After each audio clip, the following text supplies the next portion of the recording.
Hello, I'm Dr. Craig Gordon, and welcome to your child's 9-month checkup. There are 3 topics I want to cover today. The first is development. The second is feeding. And the third is discipline. 9-month development. By 9 months, your child should be able to feed themselves, sit by themselves, stand holding onto an object, rake a raisin, and imitate speech sound jabbering. 9-month feeding.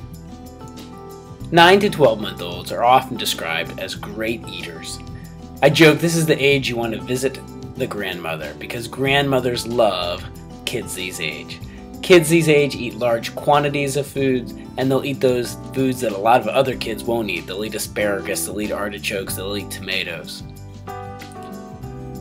If you'd like, you can feed your 9-month-old stage 3 foods.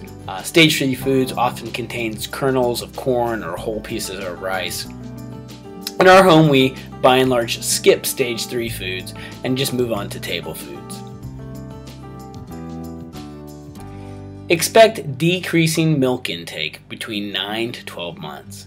So, talking in formula ounces just because it's easier, the average 9-month-old takes 25 to 35 ounces of formula a day.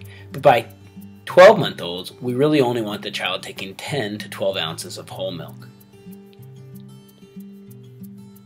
So whole milk, if you look at American Academy of Pediatric recommendations, really anybody recommendations, they say you can start whole milk at 12 months. Really the research shows it's safe to start before then. If you'd like to start a little bit of milk at meals, you can start at 10 or 11 months.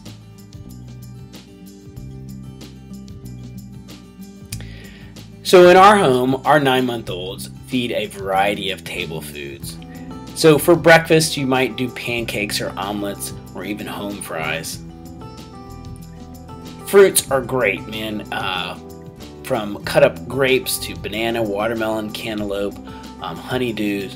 9-month-olds love fruit and they're great and easy to feed.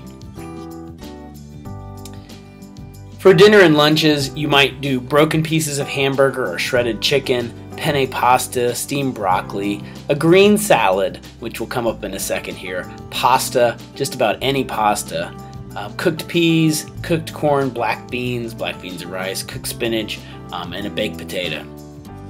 So let's talk about salad. I joke often that we keep having kids because we're still learning. And child number 7 at our house, we started serving salad at 9 months. And what happened was, well, he had no teeth until after a year, as many of our Gordon kids don't. And he couldn't eat a salad if he wanted to, but he did watch his brothers and sisters and his parents eat a salad, and he'd often chew on the leaves or pick things out of it that he could eat. And sometimes he'd just pick it up and throw it on the floor. But what happened is we set that expectation early. By the time old number 7 was 2 years old, he loved salad. It was one of his favorite things by the time he had teeth to eat it. And I think too often parents make the mistake of saying, well, hey, he's 9-month-old, he has no teeth, let's not feed him a romaine lettuce salad. But if you wait until he's 3 and serve it for the first time, he's going to look at you like you're crazy and like salad is a substance from Mars. So set those expectations early. There's no harm in feeding a salad to a young child. 9-month discipline. And I know that this slide is a surprise for many families. I'm a big believer that mobility leads to discipline, meaning once children crawl and then soon walk, that they're going to force your hands into discipline. My first advice for you is to hold your tongue. Don't tell your child no unless you have expectations of your child. If you tell your child no and let them do things, then you're basically teaching them not to listen to you. Early discipline starts with distraction and redirection. So what is that? The child starts to play with an outlet, you pick him up, move him, hand him a toy, and everybody can go on with their day. Eventually, you will need to do a timeout when they continue and persist to put themselves in danger. In our house, my oldest daughter, about 10 or 11 months old, learned to stand on our coffee table, and she could barely walk, much less stand. And it was this amazing trick of the ta-da, I'm on top of the table, but it clearly was not safe, and we weren't ready to get rid of the table, so we had to start timeout. So a little bit on 9-month-old timeout.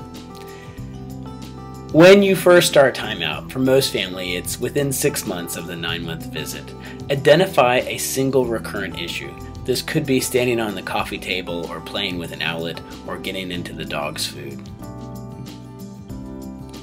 I really like a rear hold, and so for our daughter, she climbed on top of our coffee table. We would tell her time out in a clear voice and then pick her up with her faced away from us and carry her and put her in her crib. It's the only time we use that hold, and I think that really helps, so that if your child bites the neighbor child and you carry them home or put them in the stroller like you normally would, by the time the child gets home they have no idea why they're in trouble. If you immediately pick them up in that kind of that rear timeout hold, then it helps them link their bad behavior with the discipline. Restrained. And so timeouts have to be restrained early on. And so you can't expect your 1-year-old to sit on the stair or on a chair or anything like that. You need to use a pack and play or a crib. And that should about do us for today. If you have any further questions, please take a look at my website, GregoryGordonMD.com.